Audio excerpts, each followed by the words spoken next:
qaba kan jedhu nama dhuunfaati jedhan miti. Nama dhuunfaatiin jalqabumarraa yoo laalle alaabaa tana Jawaar lafa haa kaa'u yookaan immoo kan jedhee dubbate ifaan ifatti dhaabaa abaa'oo keessaayi Jaal Daawud Ibsaa jechuudha. Yeroo sanallee namni hundi namaa callise alaabaan kun ka Oromoo guutuuti. Alaabaa tana Jaal Daawud Ibsaatii miti kan baase yookaan immoo Jaal Marroo miti kan baase yookaan immoo Jaal Sanyii miti kan baase. Ni beektan hundi keessan. Jibbansi dila tanaa jibbansi Jawaar irratti adeemsifamu kun maali hoo? Baqqalaan dhufee haa mari'atu baqqalaan akkas haa ta'u lakki Jawaar akka hin dhufne osoo akka sakanallee miidiyaa nuti qabnu isaatis nutis miidhuma akka isaanii qabna. Nuti Oromummaan jibbine garuu eenyummaa keenya gadhiifnee horii akka eenyu reefu jee baleessa kee tokko jee akka horii gartee onnaatti Booranaatti namni tokko horii dhibbata akka noofu tarree oofee sun hin daleetu raamboota tun dabarte fayyaade Oromummaati jedhee jabeeffannaa ammoo namni eenyummaa keenyaan dhufe yoo dhabne wajji dhabna Oromummaa tana yoo qabaannes wajji qabaachuu qabna ammaan booda.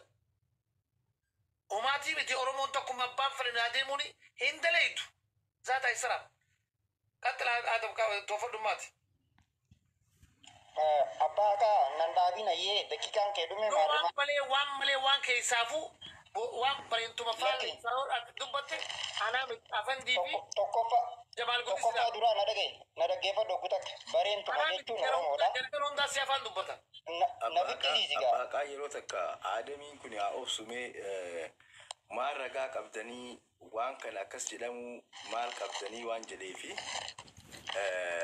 ammoo namni kun lakki obboleessa kiyya wanti inni namaa ragaa qabdanii siin jee miseensa dhaabaatii tokkana jee dhaabni gabbee maan dubbatinii jettu jirtan san irratti siin jee duriyyeen abbaan fedhe asir gubbabbee waan fedhe haasa'uu danda'a mirga qabanatti afaan isaa qabuu dandeenya. Siif ibsa. Viidiyoo namni bilbila birii of biraa qabdan piliis dhageessisaa nama kana viidiyoo sanaa dhageeffatu. Salphaadhufi afaan namticha sanirraa wanti inni ba'ee abbaa kaa bilbila kiyya ni qabaa keessaan naa erga abbaa kaa taakka isa sanii lama immoo haasoo kiyyaan itti fufa haasoo kiyya nan dhaabinaa waa hedduudha jettanii Booranaa fi Bareentoo Oromoodha. Ilmaan Oromooti.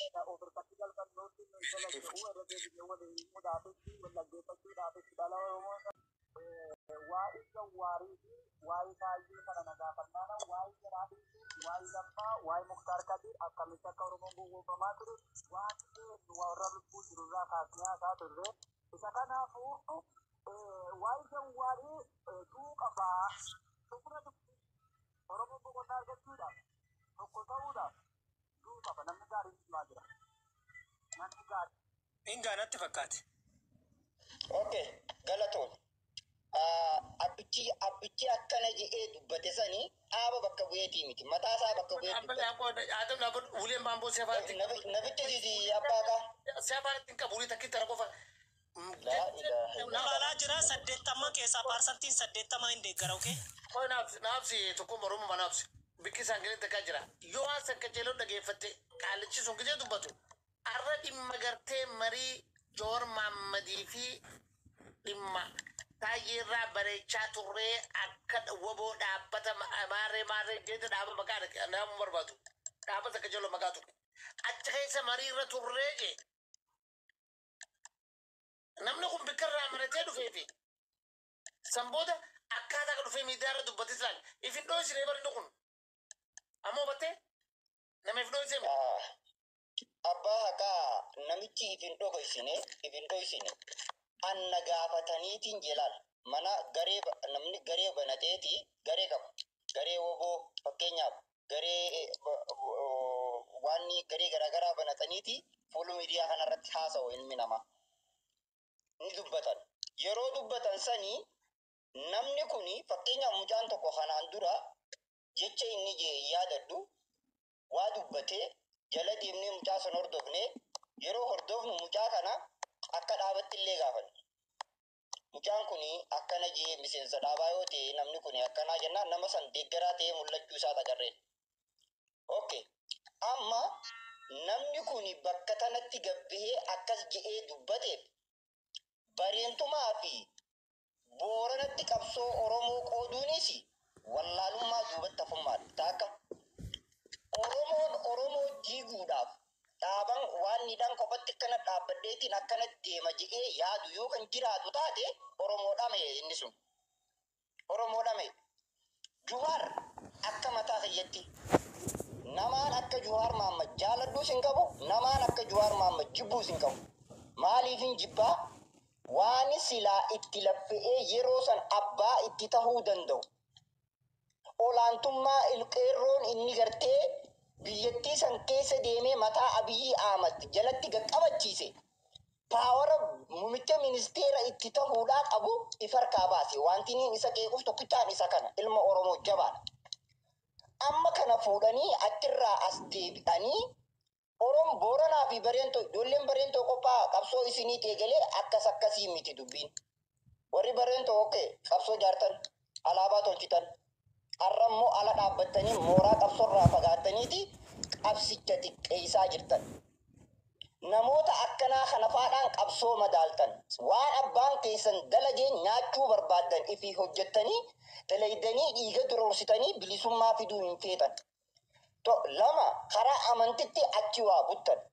Diinni kana gabroonfate ati Oromoo je'een na gabroomse. Ati kiristaana, ati waaqeffata, ati ortodoksii, ati pheenxee je'eetii miti diinni kana gabroomse. Ati Oromoo je'een na gabroomse. Namoonni bakkoota riphee lolaan socho'utti deemee suuraa kakka'anii achi dhaqee diinni dhawaa. Mootummaan achi qofaa miti Harargee tanaas akkasuma godhaa ture. Yeroo kallattii waraanni bilisummaa Oromoo socho'u waraana bilisummaa Oromoo hin danda'u uummata miidha.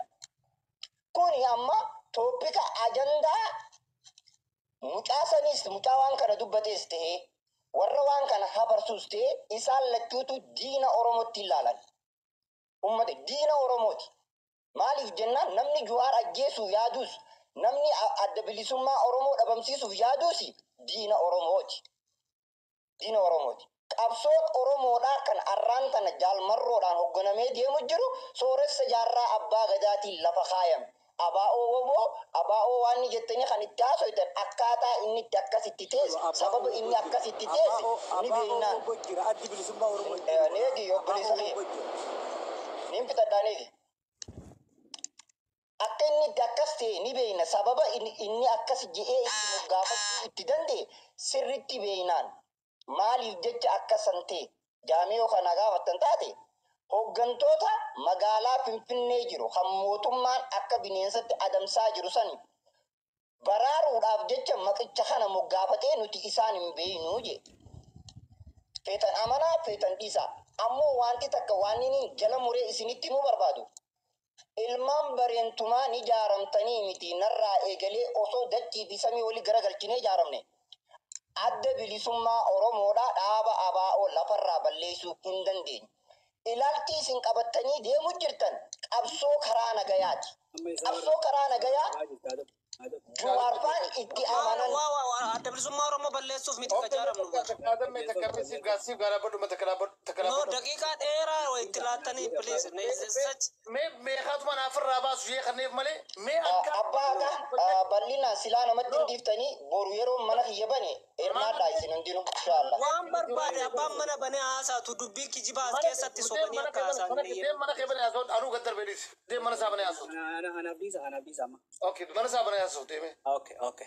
Haaseet. Waan aadan misoomaa jee lama kijiba gurguddaa rakkoo deeggartootuma qabsootii fi kana qabaa wanni hin juufan gabbaanii dubbachuu qaba wanni hin juuf kanaaf igarte waan aadan misoomaa dubbate kana keessaa kijiba lama kan dhugaa akka dhugaa fakkaatu gurguddaan isinitti agarsiisa. Seenaa Oromoo tanaas walumaan beeyna akka Oromoon itti gabroomtees walumaan beeyna qalbiidhaan wal dhaggeeffannu. Dhuguma seenaa gabroonfataadhaa hogguu laalle elfinesh kannoo maal jettee wallifte waggaa 50-60 duranii taasirbii isiin wallifte kuni Adaamaadha Naazireet jedhanii Tolosaa Badhaasa Kiristinaa akaasanii jette. Ati Islaama jeetii miti kan nu gabroomseef gabroonfataan. Dhuga Itoophiyaan wanni irra jaaramte amantii irratti akka jaaramte seenaa wallaaluu dhabuu isaati. Aadan misoomaa. Uummanni amantii irratti jaarame maal godhaa ture? Nuti bar qabsootana warri bahaa wanni jalqabneef islaamummaa gallakkisuu dinneeti roorroo nutti jabaannaan kaanee qabsoo uummata Oromoodhaa jalqabne malee Oromummaa qofaafii miti. Nu Oromoo taanee akka carraa ta Oromoo taatee hafte malee islaamummaadhaa balleessuudhaaf warri amantiidhaan jaarame Oromoo shawaa tana hunda ka waaqeeffataa ta'ellee ka islaama ta'ellee amantii irraa jijjiiraa hin turre seenaan kun lafan jiru akkamitti arra gabroonfataan amantiidhaan nu hin gabroomsine jechuu dandeenya. More than 50% adeemsummaan gabroonfataatu amantiidhaan nu gabroomsaa ture. Kun seenaa qabatamaan lafa jiru addunyaa gubbaas jiru. Achi duraas waggaa 500 dura waan turees ni beekna. Seenaa uummata Oromoodhaa. Kan lamadaa bareentumaa fi maarreetti adda baasanii dhaaba biraa ijaaruu maarree kajuusan jaalmarroon mataan isaa gabbaheeti yoo dhaaba siyaasaadhaa ijaaruu barbaaddan waraanaas taanaan heddummeessa namni keenya hedduudha haa ijaaramuu jee haga qabsoo Oromootiif namuu qabsaa'utti kun rakkoo hin qabu. Amma namoota deeggartoota akka Adam Misoomaa biratti rakkoo qabaa jechuudha. Kun maaliif ta'a? Dhugaa lafa jirtu. Dhugumatti yoo akka kutaadhaatitti hidhannee qabsooyne qabsootana milkeessinamoo qabsootanatti gufuu taaname saayintifiklii walaa gaafannu namuu akka kutaadhaatti ka'ee qabsaa inumaa humna diinaatu adda babaateeti kutaa hunda keessatti isaanis qabsoo nama kanaa wajji gaggeessan kutaan hundinuu bakka jiruutti qabsaawaa jechuu silaa qabsoon torbaan takkatti xumuramtii ta'e jechuudha. Yoo namuu akkasitti firratti qabsaa bakka adda addaatti ijaarame yoo qabsaa haga haayyoon teenya takka taate bilisummaa abbaa biyyummaa san taatutti rakkoo qabaatu natti hin fakkaatu. Wanni rakkoo qabaatee mul'ateef wanni akkasii kun hogguu haasa'u jarri waan akkanaa kana dura dhaabbatuuf hooggansa toohannaa akkaataa ifiin itti fedhan san waan rakkoo itti ta'uu fuulduraaf hin fedhan jechuudha. Laal qabsoon Oromoodhaa gaafa 1991 san silaa akkasitti bakka hundaa Oromoon ijaaramee qabsaawee hooggansa gubbaa qofaan akkasitti diigamtee facaatee hin haftu. Jalarraa hamma gubbaatti hooggansa hayyoota akka qabu hooggansa ilaalcha tokko qabuutu hoogganaa ture. Yeroo gabaabaa keessatti akkasitti diiganii biraa deeman jechuudha. Silaa ni dandamanna ture silaa hooggansiisan akkasitti gubbarraa hanga jalaatti tokko ta'uu baatee dhugaan jirtu tanaa beeka. Silaa ka Harargeetiis hooggansa mataa isaa qabaate qabsoo keessatti ka Arsiitiis hooggansa mataa isaa qabaate gubbarraa tokko qofa diigeef hundi hin diigamtu beeka. Nama hangaa feetu kutaa hangaa feetu walitti dhufee qabsoota na dandamachiisa ture. Waggaa 30 nutti fudhattee jechuudha wanni san kasaaraa waan sanii. Amma san irra deebi'uudha yaanaa jechuudha. Kun deeggaramuudha qaba. Namni akka kutaatti yoo qabsaa'es tokkummaan jalarraa ol jaaramti malee gubbarraa gadi hin jaaramtu. This is science. You don't have to be a rocket scientist kana beekuudhaaf. Warra misaa'ila samii keessa deemu tolchu ta'uu siin barbaachisu barnoota akkasii qabaachuun siin barbaachisu tokkummaan jalarraa gubbaarraa gadi miti jalarraa ol deemtee gubbaarratti agoobara godhatti. Kun ammallee yoo hangartee dubbiin kabaddu taate hooggansuma akka gaafasiisan irra deebi'amuu deemaa jechuudha. Yoo qabsoon tun laamshoo taate yookaan bilisummaan tun haftu taate an akkanatti naman silaa gaafas hooggansa namuu akka hotaatti qabaate rakkoon tun hin jirtu hamma qabsoon kaayyoon teenya takka taatee jirtutti bilisummaa fi abbaa biyyummaa namuu ifa hoogganuu san taatee jirtutti bareentumaa fi booranatti ijaaramuun rakkoo takka illee hin qabdu. Maccaa Tuulamaa fi Sikkoo Mandootti ijaaramuun rakkoo takka illee hin qabdu. Kaayyoon teenya hamma takka taate qabsoon bilisummaadhaa fi abbaa biyyummaatiif birmadummaadhaaf walabummaadhaaf taa'e takkatti kun rakkoo qaba jee namni yaadu yoo jiraate nama hooggansa waan kanaa olaantummaa waan kanaa barbaadu qofa. Kana akkasitti hubadhaa galatooma. Akkasii ona dubbiin bareedduu kana. Namni kun rakkoodha qaba jeeraa dubbatu taanaan nama olaantummaa barbaadu qofa. Akkasi akka bareeda lafa keessa. Jamaal godii mee dubbadhu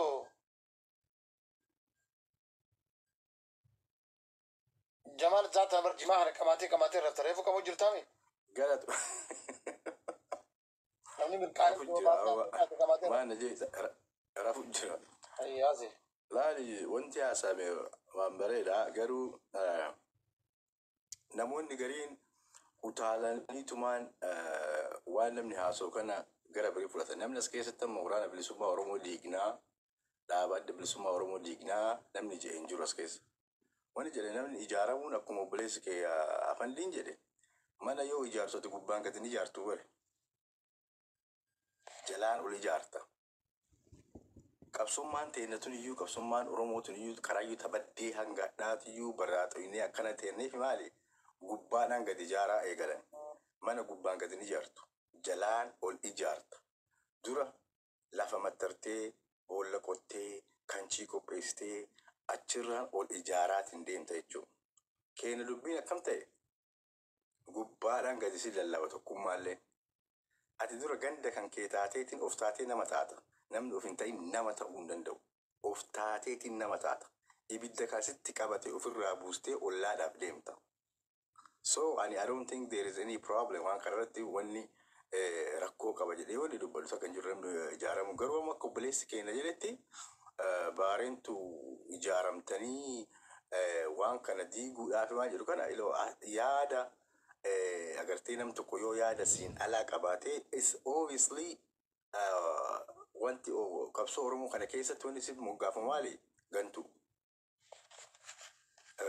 Kuni wanni durumurraa gad dhufe waaqoo guutuu fa'arraa dhufe rabbi isaanii araaramu jaarraa abbaa gadaa fa'arraa kan wanni deemaa dhufe asuma steepidhaan asuma dhufe.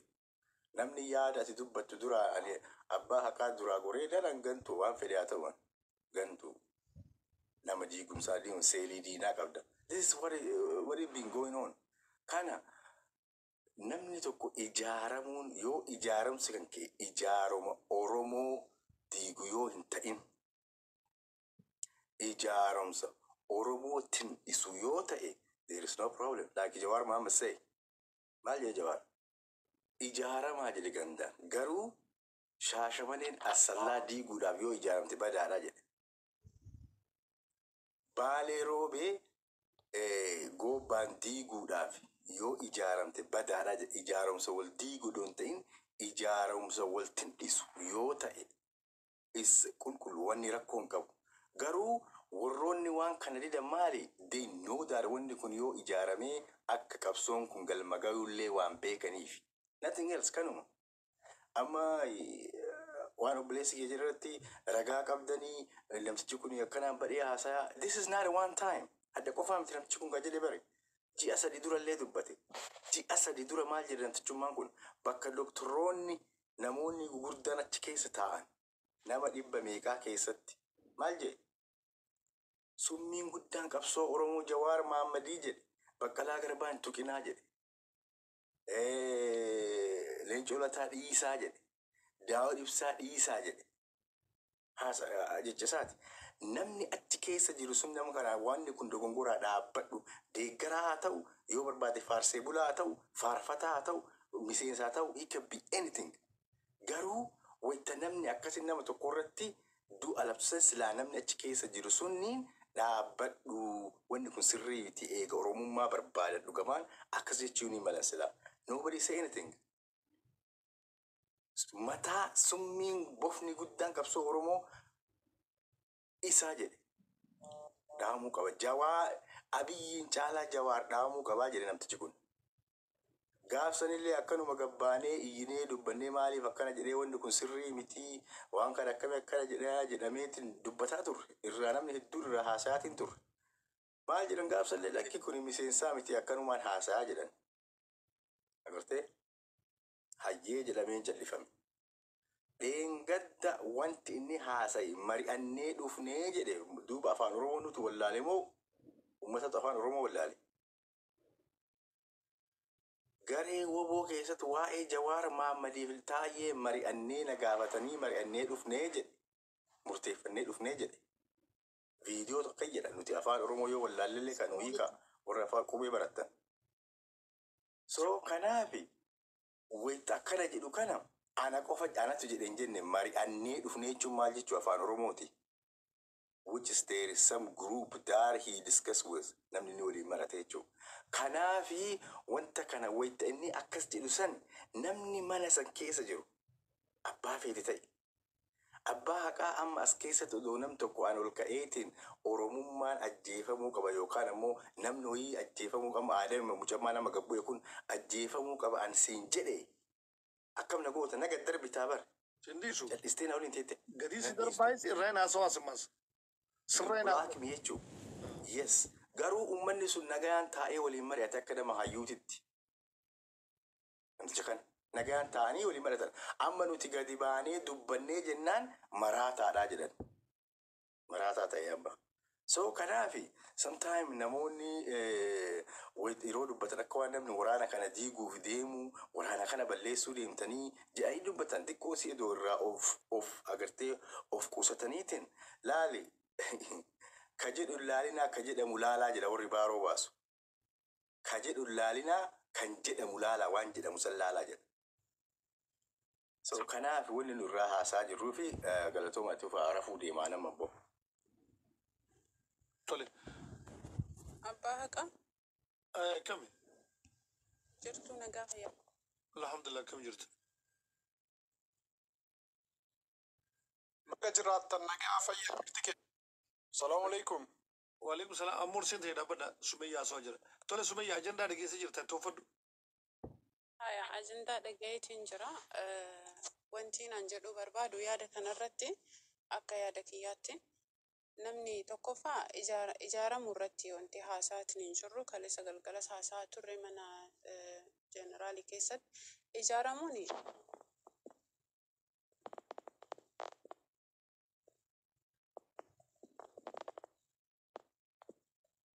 lamee jedhe nageenya irratti yoo ijaaraman tumsa walii ta'a malee badii tokko hin qabu jibbansa tokko malee jechuun. Laakiin wanti warri ijaaramsa kana warri jibbu yoo jiraate gandummaatti wanti deebisu yoo jiraate maalinni jibbansa ummataaf qaban. As biratti namni tokko jechuudha Jawaariin yeroo qeeqan Jawaariin waan jibban isinitti fakkaatina. Jawaariin jibbuu osoo hin taane siyaasa Jawaariiti. Yaada Jawaarii jibban. Yaada Jawaarii keessatti immoo akka ani hubadhutti dogongorri tokkollee waan keessa jiru natti hin fakkaatu. Jawaar kan yeroo keessa jiruuti miti kan yeroo dhufu akka raagduu yookaan akka qaalluutitti nama himaafii ture waan dhufaa jiru nama himaafii ture jechuudha. Laakiin nama tokko nama dhuunfaatitu yaada Jawaarii Jawaar haaduu Jawaar ajjeefamuu qaba kan jedhu nama dhuunfaatii jedhan miti. Nama dhuunfaatii miti jalqabumarraa yoo laalle alaabaa tana Jawaar lafa haa kaa'u yookaan immoo kan jedhee dubbate ifaan ifatti dhaabaa abaa'oo keessaayi Jaal Daawud Ibsaa jechuudha. Yeroo sanallee namni hundi namaa callise alaabaan kun ka Oromoo guutuuti.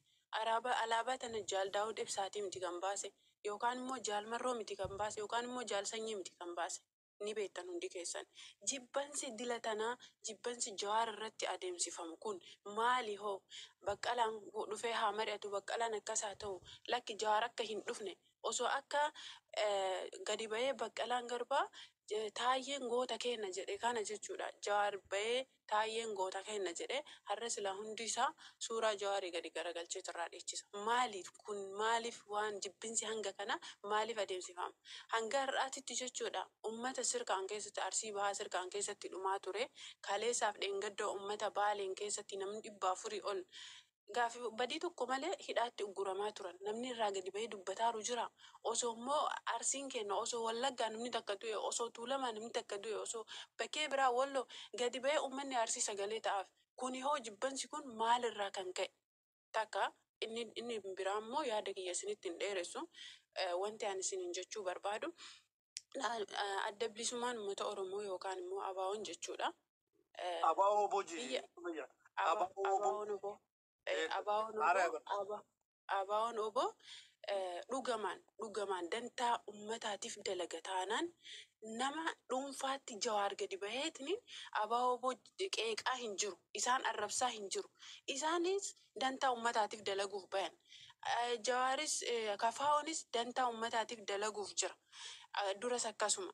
Akkasuma immoo badhaadhinnis uummataaf jedhee ba'a. Haa hojjetu baatu san argaatiin jirra. Haa ta'u malee ABO'n maaliif nama qeeqa gara biraatitti yookaan immoo nama tokko namtichi kun maallaqas nyaatee haa dhufu waan fedhes haa ta'u gadi taa'anii yaada isaa kana irraa fudhataa jiranii. Kuni maaliif ta'e? Maaliif duulli nama tokko irratti maaliif adeemsifamu? Jibbansa kun. Jibbansi kun jibbansa Jawaari qofaaf qaban osoo hin taane jibbansa uummataaf qaban. Kanaaf yeroo ammaa kana keessatti ABO'n bakkee jirutti sababbii isaan keessa dhufanii fi mootummaan Arsii shirkaan rukutaa, sababbii isaan iddoo tokko taa'aniif Wallaggaan rukutaa, sababbii isaan hoo faayidaan uummataaf fidaa jiran maali? Isaan eenyuun lolaa jiran? Uummata ficcisiisaa jiran. Uummata keenya nagaatu dhumaa jira sababa isaaniitiin. Uummataaf wanti isaan godhaa jiran dantaa uummataatiif baane jecha sababa isaaniitiin uummanni dhumaa jira malee faayidaa isaanii argaa hin jiru. Ka faayidaa hin qabne isaani malee Jawaarii miti. Jawaar har'aan tanallee jechuudha. Har'aan tanallee jechi inni sararri takkattiin inni barreessu uummataaf akka nyaataaf bishaaniitti fayyada. Waan inni hayyuudha Jawaar. Laakiin jibbansa isaatiif nu caala waan jedhuun isaan morkatan.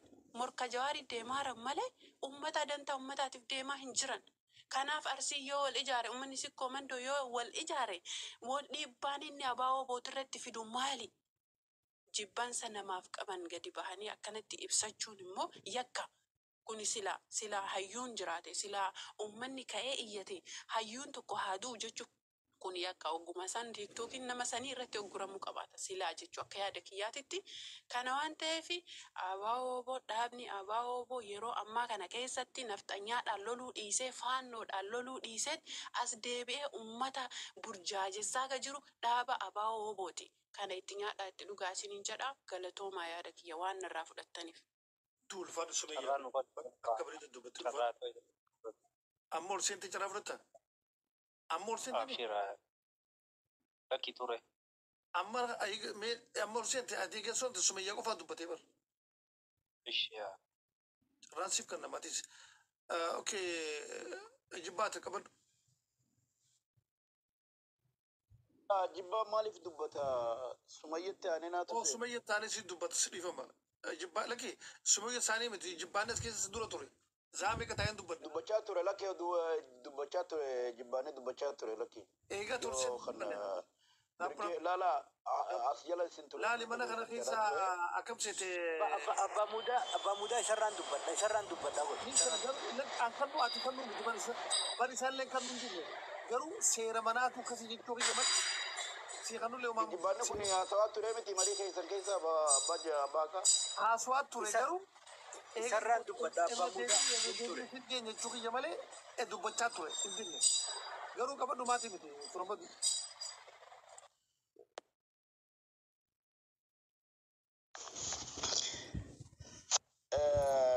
Jara keenya galatoomaadha. Haasawni keessan ni jaaramna. Haasawni jiru baay'eedha bareedaadha. Jaaramuun jechuudha.